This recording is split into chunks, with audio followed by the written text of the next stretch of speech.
Everyone, ಎಲ್ಲ ಹೇಗಿದ್ದೀರಾ? ಚೆನ್ನಾಗಿದ್ದೀರಾ ಅಂತ ತಿಳ್ಕೊತೀನಿ.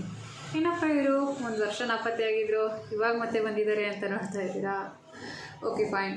ಆ್ಯಕ್ಚುಲಿ ನನಗೇನು ಅನ್ನಿಸ್ತು ಅಂದರೆ ತುಂಬಾ ಜನರಲಿ ಕಾಮನ್ ಕಂಟೆಂಟ್ ಆಗೋಯ್ತು ಅಂತ ಅನ್ನಿಸ್ತು ಡೈಲಿ ವ್ಲಾಗ್ಸ್ ಬಂದು. ಸೊ ಹಾಗಾಗಿ ನನಗೆ ಡೈಲಿ ವ್ಲಾಗ್ಸು ನಂಗೆ ಅಷ್ಟು ಓಕೆ ಅನ್ನಿಸ್ಲಿಲ್ಲ, ಅಷ್ಟು ಹ್ಯಾಪಿನೆಸ್ ಅನ್ನಿಸ್ಲಿಲ್ಲ.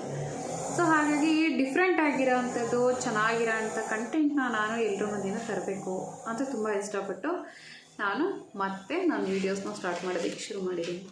ಸೊ ನನ್ನ ಟಾಪಿಕ್ ಏನಪ್ಪ ಅಂದರೆ ವಿಷ್ಣು ಸಹಸ್ರನಾಮ ಜನರಲಿ ಈಗ ಕೆಲವರಿಗೆ ಹೇಳೋದಕ್ಕೆ ಬರುತ್ತೆ, ಬಟ್ ಅವ್ರಿಗೆ ವರ್ಡ್ ಬೈ ವರ್ಡ್ ಅಂಡರ್ಸ್ಟ್ಯಾಂಡಿಂಗ್ ಆಗೋಲ್ಲ. ಅವ್ರು ಬರೀ ವಿಷ್ಣು ಸಹಸ್ರ ಮಾತ್ರನೇ ಹೇಳ್ತಾ ಇರ್ತಾರೆ, ಬಟ್ ಅವ್ರಿಗೆ ಅಂಡರ್ಸ್ಟ್ಯಾಂಡ್ ಅಂದರೆ ಅದ್ರ ಮೀನಿಂಗ್ ಗೊತ್ತಿರಲ್ಲ.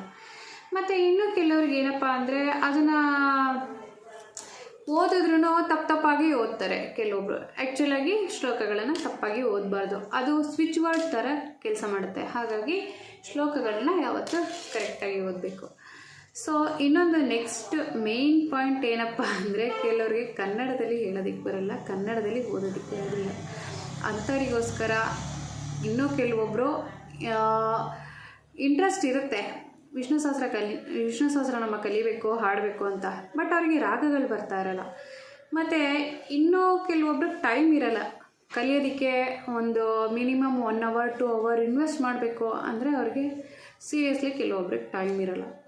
ಸೊ ಆ ಥರ ಸ್ಟೂಡೆಂಟ್ಸ್ ಇರ್ಬೋದು, ಮೇ ಬಿ ಜಾಬಲ್ಲಿರೋರು ಇರ್ಬೋದು, ನೀವು ಯಾರೇ ಆಗಿದ್ರೂ ಓಕೆ, ಈ ವಿಡಿಯೋನ ಫಾಲೋ ಮಾಡೋದ್ರಿಂದ ನೀವು ಖಂಡಿತವಾಗ್ಲೂ ವಿಷ್ಣು ಸಹಸ್ರನಾಮ ಈಸಿಯಾಗಿ ಹೇಗೆ ಲರ್ನ್ ಮಾಡ್ಬೋದು ಮತ್ತು ಈಸಿಯಾಗಿ ಅದನ್ನು ಹೇಗೆ ಟ್ಯೂನಲ್ಲಿ ಹಾಡ್ಬೋದು ಅಂತ ನಾನು ಹೇಳ್ಕೊಡ್ತೀನಿ. ಅದೇ ಥರ ವಿತ್ ಮೀನಿಂಗ್ ಕೂಡ ನಾನು ನಿಮಗೆ ಪ್ರತಿದಿನ ಒಂದೊಂದು ಶ್ಲೋಕ, ದಿನಕ್ಕೆ ಒಂದೇ ಶ್ಲೋಕ ಹೇಳ್ಕೊಡ್ತೀನಿ.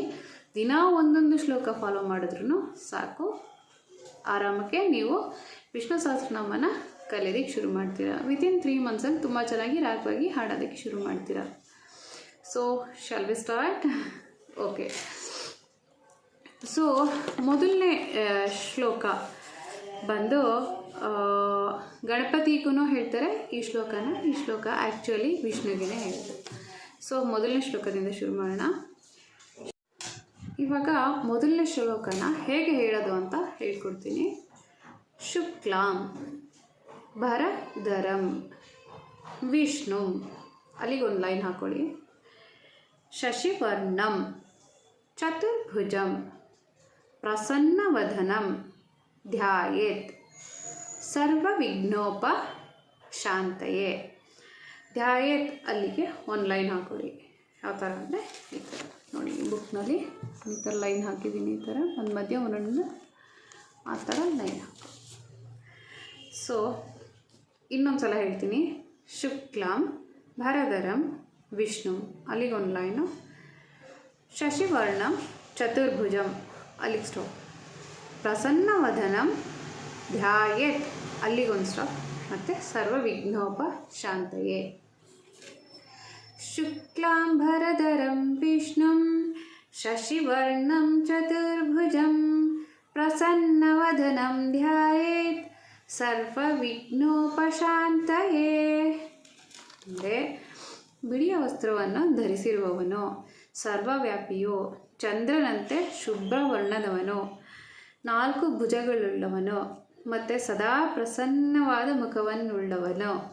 ಮತ್ತು ಇದನ್ನು ಆ ದೇವರು ಗಣೇಶನಿಗೂ ಹೇಳ್ತಾರೆ ಮತ್ತು ವಿಷ್ಣುಗೂ ಹೇಳ್ತಾರೆ. ನಮ್ಮೆಲ್ಲ ಕಷ್ಟ ಕಾರ್ಪಣ್ಯಗಳನ್ನು ಹಾಗೂ ವಿಘ್ನಗಳನ್ನು ನಿವಾರಣೆ ಮಾಡು ಭಗವಂತ ಅಂತ ಕೇಳ್ಕೊಳ್ಳೋದಕ್ಕೆ ಈ ಶ್ಲೋಕನ ಪಾರಾಯಣ ಮಾಡ್ತಾರೆ. ಎಲ್ರಿಗೂ ಒಳ್ಳೆಯದಾಗಲಿ. Thank you.